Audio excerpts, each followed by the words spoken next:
teewoon ay photo très rapidement nga wax ñu photo yooyu noonu bu ci nekk ban la Pierre Da Silva première photo bi alors photo bi Ban Ki-moon mooy ancien secrétaire général des Nations Unies boobu tam maa ngi liggéey aussi ci benn thème bu ñu doon wax les 7 objectifs pour le du millénaire pour le développement les OMD jamono boobu dama dem def galerie nationale exposé fa seulement 7 tableaux madame Pierre Dany moo doon directrice galerie mais dafa moo woo ne ma Kalidou ana tableau yi ma ne ko 7 tableaux rek laay exposé galerie 7 objectifs yi ma daal décliné bu ci nekk ci benn objectif expliqué bii nag mu tombé woon nag sur l'éducation ci wàllu maanaam fexe ba Afrique am éducation 7 voilà moom mooy objectif bi ci kanam Ban Ki-moon voilà deuxième photo bi bii exposition la woon boo xam ne dama nekkoon commissaire d'exposition bu Iba Ndiaye grand théâtre la woon grand théâtre yaa Ousmane Sow waaw ma nekk Ousmane Sow Iba Ndiaye dañ doon célébrer ñooñu jógee woon France woowu ma ne ba dañoo bëggoon nga nekk commissaire exposition bi ma leen y a pas de problème dinaa ko nekk ma defal leen texte yi war yëpp ci la ñu ànd dem def montage exposition bi au Grand Théâtre jour boobu Ousmane Sow ñëw wax ma lu bëri aussi ci Iba Ndiaye donc mu doon rencontre boo xam ne amoon na solo ñu waxtaan ci wax amoon na sax yeneen photo mais bii rek laa présenté bii tableau bi moom laa tuddee le dérèglement climatique dérèglement humain dérèglement humain parce que tableau bi moom laa offrir IFAN Cheikh Anta Diop université mu doon ñaari tableau ak beneen bi tudd masque et masqué tableau yi moom la ñu def lithographie pour jaay ko tableau bu nekk 500 000 francs pour mun a renflouer les caisses de l'IFAN comme membre du conseil d'administration là mënuma chaque année ma ñëw def ren rapport waxtaan après dem dama ne comme IFAN budget dafa faible ñu dem seeti ministre waxtaan ak moom mu rafetlu ko ñu seeti recteur bi Amadou Ali Mbaye premier tableau bi sax moo ko jënd mu kontaan loolu ci initiative bi te œuvre bi bi ma leen ko joxee dañ ko war a def nañ ko lithographie di ko jaay sunu objectif mooy trouver 500 millions boo xam ne dañuy jàppale 17 laboratoires yi nekk université tey soo demee laboratoire Cheikh Anta te bëggoon naa ngeen doxantu fa xool def appel à la solidarité ñu sauver patrimoine boobu laboratoire Cheikh Anta tey dafa nekk ci situation boo xam dafa compliqué dafa metti ak yeneen laboratoire naa daan wax ne tey am na espèce végétale yoo xam ne laboratoire IFAN trouvé na ko ay maanaam xeetu garab yu bees yoo xam ne kenn mësu ko xam ci Sénégal yooyu lu jar a jàppale la corona bi mu ñëwee def nañu étude ci wàllu ndox mi fan la corona bi lan lay def ci eaux usées yi loolu yëpp ay recettes donc il y a 17 laboratoires yoo xam ne dañ leen war a comporter man leen dana mettre tableau à disposition def nañu cérémonie bu mag au IFAN pour lancement bi. mais bala moo jàll. boo ñu doon expliquer Pierre boo mënee dellusiwaat tuuti rek ci tableau bi waaw. boo ñu doon expliquer parce que man benn rab rek laa ci xaw a xàmmee. ñu mel ni ñoom ñëpp dañoo daw boolee ndoo seen bopp fenn. waaw xam nga rab bi dafa am lu ñuy wax pangolin. waaw am chauve-souris. jamono dafa wëlbatiku ba en 2021. ñu wax ne adduna bi dellu na ginnaaw dellu bu ginnaaw ba nga xam dañuy dem bay méngal di weranteeg rabu àll yi. ne yéen a ñu teg feebar bi. ñoom ñaar ñooñu tey lañ wax. parce que dañoo dem pousser la nature jusqu'à son dernier retranchement. nit dafa piller nature bi. mu indi soo gisee ca fond ba ay nit ñu mel ne dañoo tiit xamuñu fuñ jëm. rab yi nag wër leen jaaxal leen moo indi tey dérèglement bi. moom laa indi fii ci tableau boobu. bu dee di xàmmee nañ ko xam nga pangolin. pangolin la moo nga ne moom leer na beneen photo bi. alors bii nag suma xarit la. Abdoulaye Diop ancien ministre des finances. ok bi mu nekkee ci vraiment ministère des finances mu jàppale loolu artistes yi.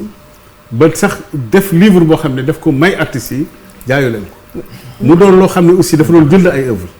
moo ko soxnaam yëpp tey xam naa ne li ma def nii sax neex ko parce que bëggul feeñ trop ci affaire yi. mais comme dafa doon loo xam ne dafa am passion ci art passion ci artistes yi. baaxoon na tey ñu wane ko fii li mooy te tapisserie bi nekk ci ginnaaw tapisserie Ibra Tall œuvre moom moo ko. fu mu nekk nii bii mooy bi nekk ministère des finances. non bokkul ak bi dama ko exposé woon daf ma ko abaloon. ma exposé ko. ah d'accord ok beneen photo bi. bii nag moom laa masque masqué. mooy deuxième tableau bi nga xam ne moom la ñuy def lithographie. pour mën ko ci gis-gisu bees voilà. voilà exactement ci la tout à fait. bi IRSF la moom moo nekk sculpture bi mooy bi ma def IRSF. mu nekk 7 mètres de hauteur. waaw ma liggéeyal ko professeur Mboub. comme bi nekk Belgique la waaw. voilà professeur Mboub woo ma ne ma Kalidou dama bëggoon nga liggéey ci wàllu xool IRSF lan nga ma fa mën a defal. ci laa ko proposé ne ko naa la defu molécule. ñu discuter nag di échanger mu vraiment impliqué loolu ci création bi pendant ay ñetti weer. ma liggéey moment bi ñu koy inauguré juste dama jógee Guinée équatoriale wàcc rek 3 jours après lañ ko inauguré. ku dem Diamniadio da nga koy séen. voilà foo toll nag. donc œuvre bi benn la. kii mooy installation bu ma defoon Diamniadio. defe naa am na beneen bu ci topp peut-être bu gën a leer. boo xam ne mooy sculpture installation yi ma defoon sur l'immigration clandestine. mu doon le ministre français bi ñëwoon. moom it fekkee exposition moom le maître Sidiki Kaba. ñoo taxaw noonu di xool liggéey bi. parce que dama doon alerter ci immigration clandestine xale yi ni ñuy demee bitim réew. maanaam di dem ci gaal goo xam ne souvent autorités yi du ñu xam lu ne ci biir. ndax bu ñuy dem loo cay ay cin day ne ci biir. ay essence donc yooyu yëpp ay risque la. ay gaz loolu yëpp ay risque la ma jël xale boo xam ne dafa toog door a juddu rek nekk lii ñu ëmb ko ci sëru rabal bi yaayam yore ko sol blouson toog noonu ñu daal di wane beneen xale bu toog à côté mais innocent yor benn bal moom pour moom xëy na day dem fooyi fekk ndeysaan mi ngi dem vers le fond de la mer. loolu yëpp nag ma doon alerter ci wàllu immigration clandestine mu doon ci defe naa forum paix et sécurité bi amoon ñaari at ci ginnaaw. boobu merci Kam moo ko doon dirigé ma defoon présentation bi Diamniadio. président Macky Sall ñëwoon même fekkee gis vernissage moo Adama Barrow. en tout cas sculpture yi c'est bien réel. fii suma xarit Fodé Sylla ambassadeur vraiment itinérant moo ñëwoon di sama atelier di visiter fekk juste may pare benn installation. moo wane ñetti religion mooy la religion catholique donc le judaïsme. ensuite la religion musulmane. mu doon ñetti piliers yoo xam ne moo téye woon adduna bi ma def nag ay morceaux yu wàcc pour wane ne boobu temps maa ngi wax les gestes barrières ci affaire corona bi laa doon liggéey. di wane ne tey points yi nga xam ne moo doon éclairer adduna bi yëpp tëj nañ ko parce que effectivement ci wàllu religion dafa dem ba nga xam ne nit ñi sax tëj nañu mosquée yi tëj synagogue yi. tëj église yi. ci laa nag def installation pour wane triptyque bi nga xam ne foi rek ak delluwaat ci yàlla moo ñu mën a sauver ci situation bi. La dernière photo peut-être. bii mooy trophée bi ma gagné fële à World Master en Corée. ñu woo ma Corée ma dem jëli ko ci wàllu sama liggéey aussi quoi. Pierre photo yi jeex na. Kermel en fleurs. kii Dieyna Ba Seydou Ba Kermel en fleurs. Kermel en fleurs. li ba na la wax. Khalid bu leen ko wax. il y a plusieurs années de cela. mu ñëwoon di def couverture manifestation bi. journaliste culturel la woon. xool leen sac bi.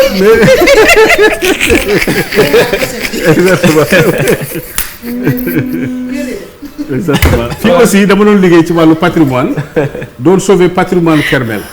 ndax Kermel bi ñu ko defaraatee à l'identique.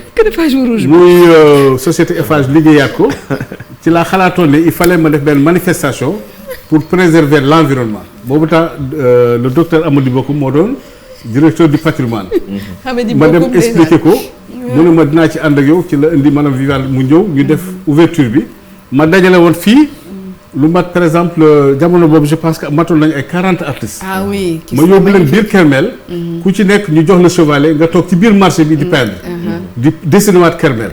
mais bi ñu koy dessiner. performance toog performance la tudd. voilà exactement nga gis maire bi toog di jaay légumes. ñii di jaay ay fleurs. ñëpp à côté artistes yi di peindre. c'était quelque chose de fabuleux et de magnifique. la journaliste ki yëpp ñëw. greffage bu xonq rek.